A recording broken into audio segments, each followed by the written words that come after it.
What is up the world of the living? My name is BluJayGames. Welcome back to Truly Bedrock, but we are not on Truly Bedrock at this right moment. We are in fact, believe it or not, in a single player creative world, just kind of messing about because you guys told me about some very impressive thing, like an incredible exploit, and thank you so much for the comments that told me how to use it.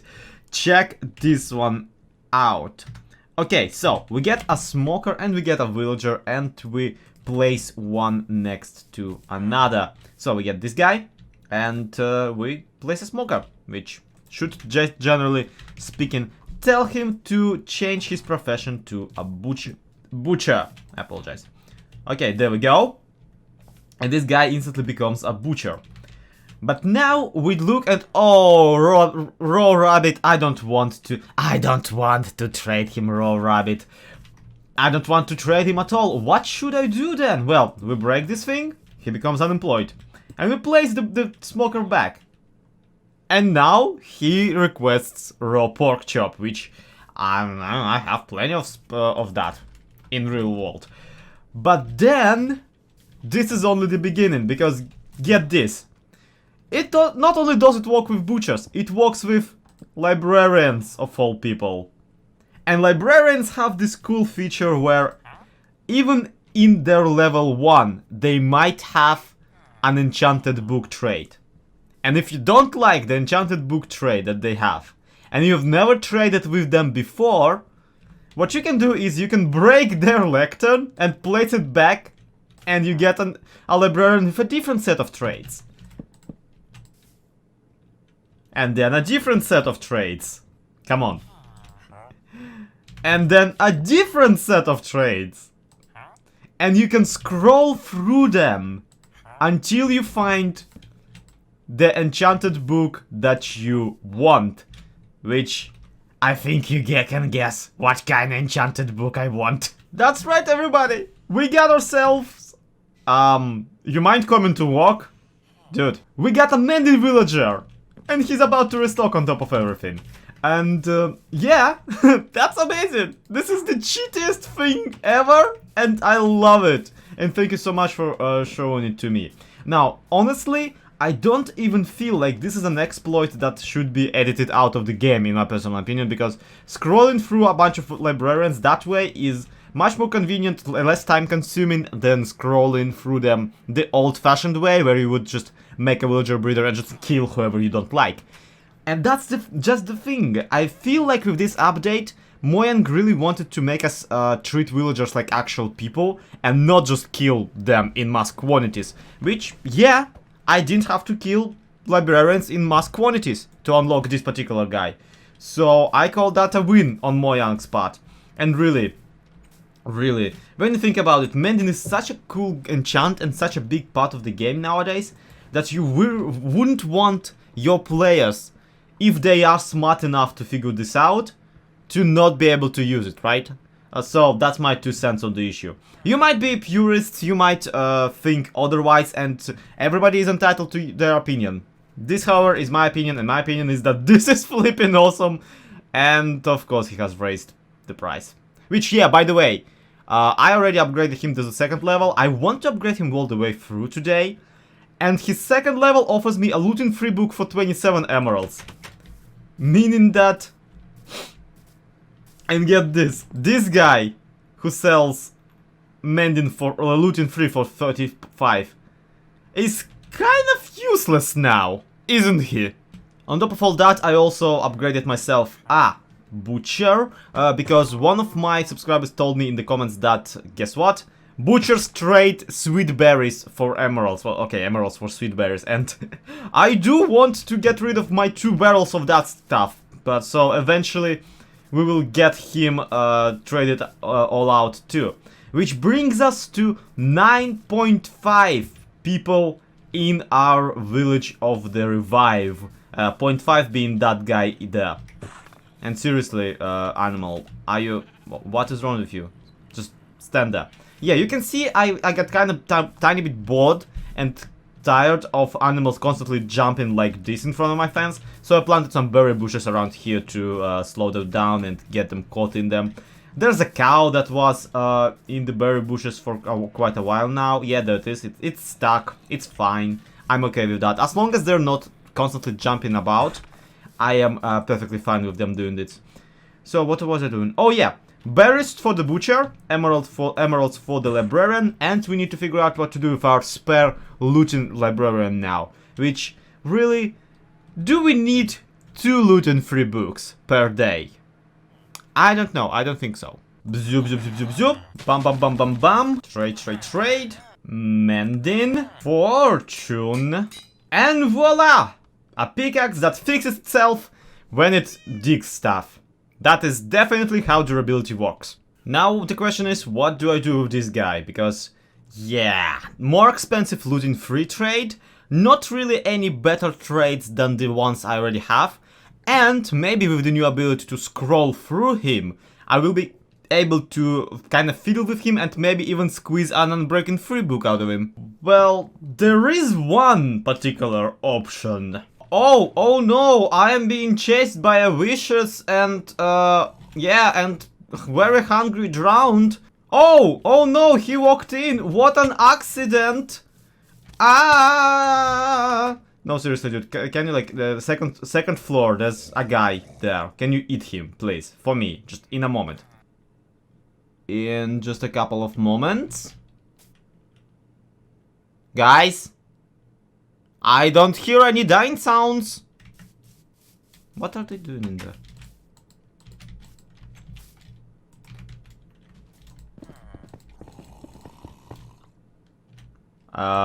What? Dude, wake up! There's a person in your house! Okay, come on, dude. Just die for me in a moment, before the night passes. Seriously, that's all I ask of you. Okay, yes, cool, thank you. I apologize, but you have outstayed your welcome. I'm afraid you'll have to leave. Alright, now to cure this person. Bazoop! And bazoop. And buddy, you have like less than a minute left of the night before you burn up in the sun. Actually, wait here, I'm gonna fetch a fire resist potion. Just in case. You know, buddy, I'm starting to think that players just in general are a sadistic bunch. And look at you! Wow! Let's go break and place your lectern over and over. Okay, got him to protection 4. That's a good enchant, that's not too terrible. Even for 24 emeralds. Do I want to keep him that way, or do I want to try and roll for unbreaking 3? Because if anything, having protection 4 as the first trade proves that I can get unbreaking 3 as the first trade. Because like it's a high level, like maximum level enchant. You know what? I'm feeling lucky. I'm gonna reroll him. Well, okay, this isn't unbreaking 3, but it's also an alright enchant, I wanna say. Buddy, I think I will be keeping you after all. Let's place your book back down.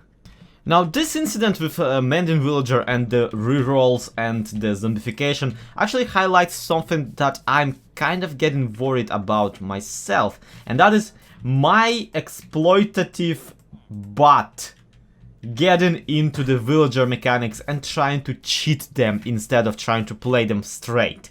You see, this entire village project was started in the idea, in the general principle of being nice to these guys and kind of trying to actually genuinely create a genuine Minecraft village with interesting builds in interesting structures and not aiming at exploiting anything, not aiming at milking traits I need from them.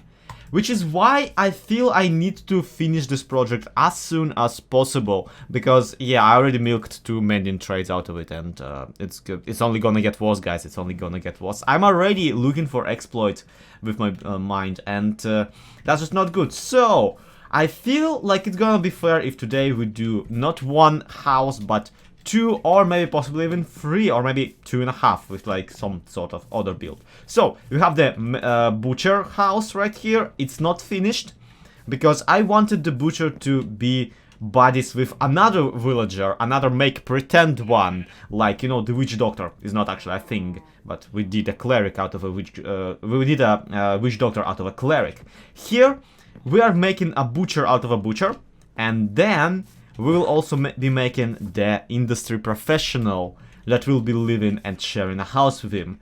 That guy I want to call the beastmaster, and his goal here will be to kind of help protect the village from the enemies, from the slimes, from the drowned, from the spiders, and maybe even help them figure out some more ways of using them, because obviously these guys are running incredibly low on food, because the soil here is not as fertile as on the neighboring villages, and because the neighboring village that used to trade them wheat and other crops is now overtaken by a bunch of players who are not interested in giving them anything but, you know, paper for their emeralds. So, this guy here, the perpetually sad guy because he's looking downwards, will be getting a neighbor, and the neighbor will be this guy. Okay, no, not really, not at all. I don't want a fisherman at the moment, but who I do want is a weaponsmith. So let me see. Let me see your war face. Now, that's a war. Yeah, there's your war face. You can probably tell why I want the role of the beastmaster to be played by the weaponsmith. He looks battle scarred. He looks ready for action. He has these nice gloves. He has the nice eye patch. He looks absolutely brutal. And he sells weapons. And I'm pretty sure, I'm hopeful that he will sell me enchanted diamond axes. So that would be really, really nice of you, Mr. Weaponsmith. So, exactly how do I want to do this? Well, you see, this house has a second story, and that's where this guy will be sleeping. Although, in reality, I would absolutely love it to make it so that at night, when everybody goes to sleep, I instead will see this guy walk out of the house and go towards that little thing up there. Because I want to make some sort of a beacon/guard tower in which I want him to resign during the night time. Now, of course, I cannot convince him to stay up all night. But I can place his bed in there and make it so that every time he goes to bed, basically every night, make a nighttime detector and make it so that whenever it's like sunset, I see the guy like walk out of his house and go like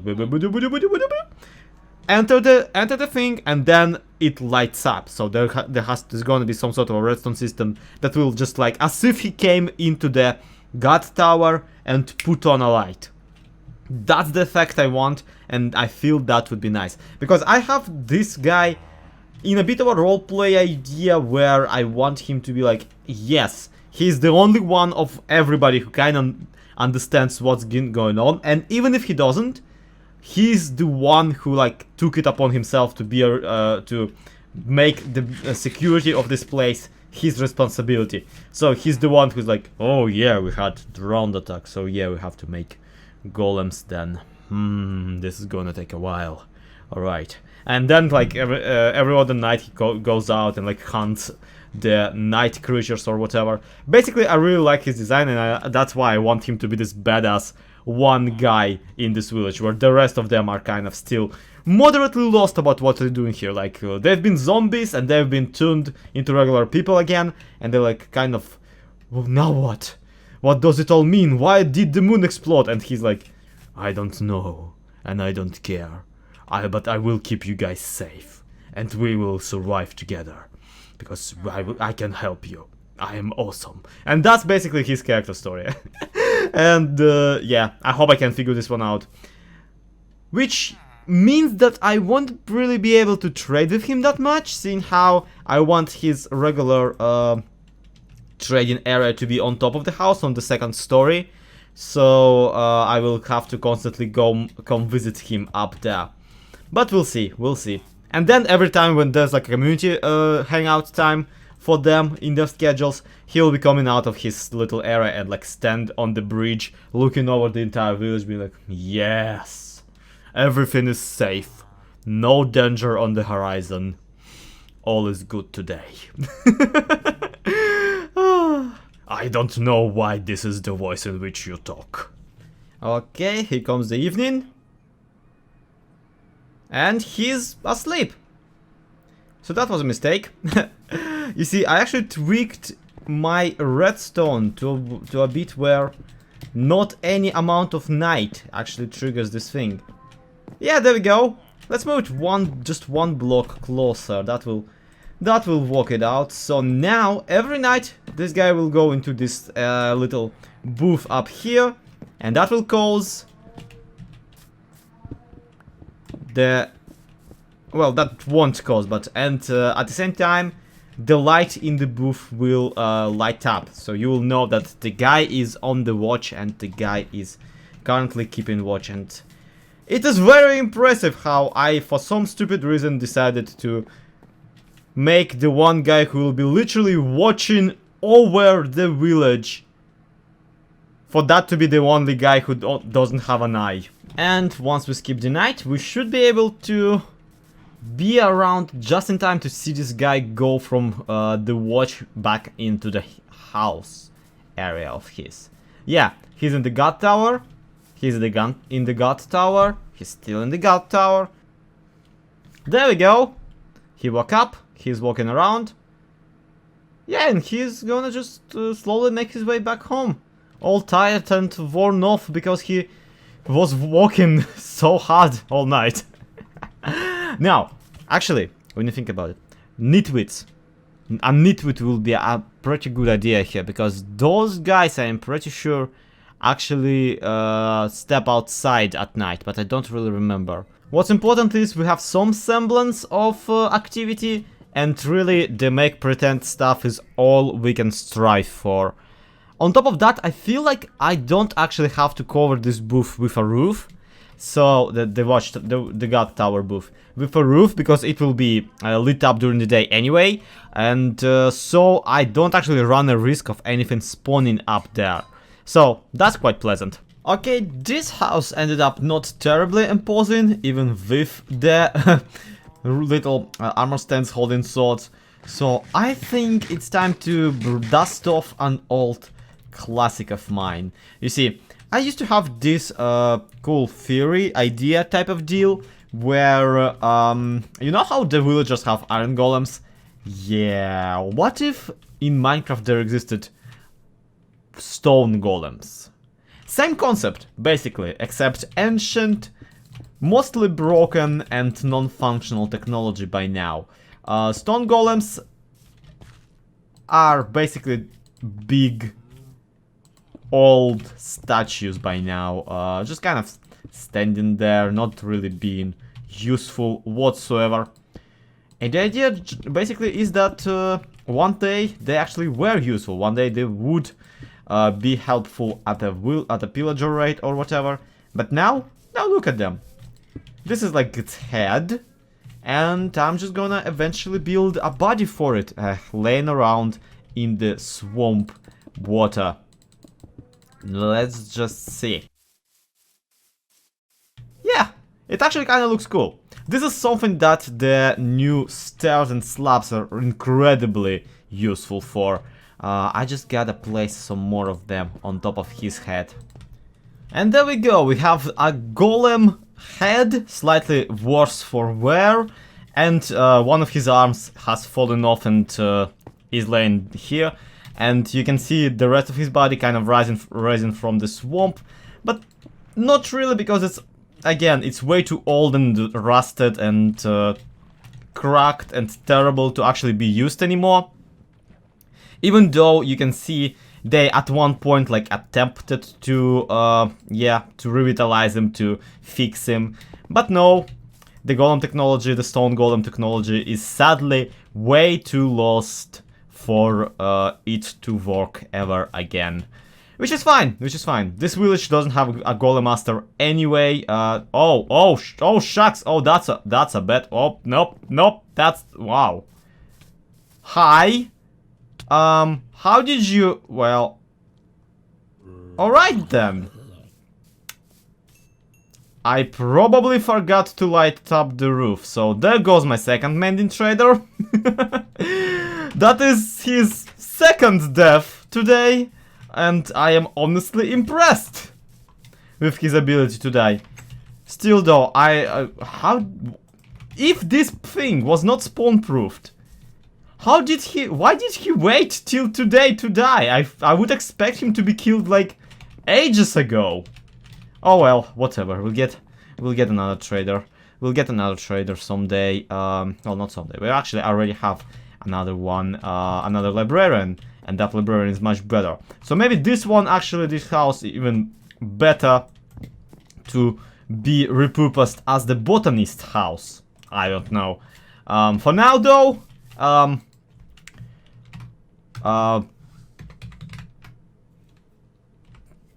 vacancy. Oh well, population. Population 8.5.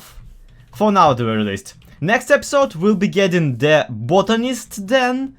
And yeah, I think we'll get a fisherman too, because I really wanted there to be a sunken boat over there in which the fisherman would live. So after that, obviously, we'll have to light, spawn-proof all of this, add some decoration between the houses, just add some minor leafage and whatnot. And that will probably be the end of this village. Believe it or not, we are nearly done.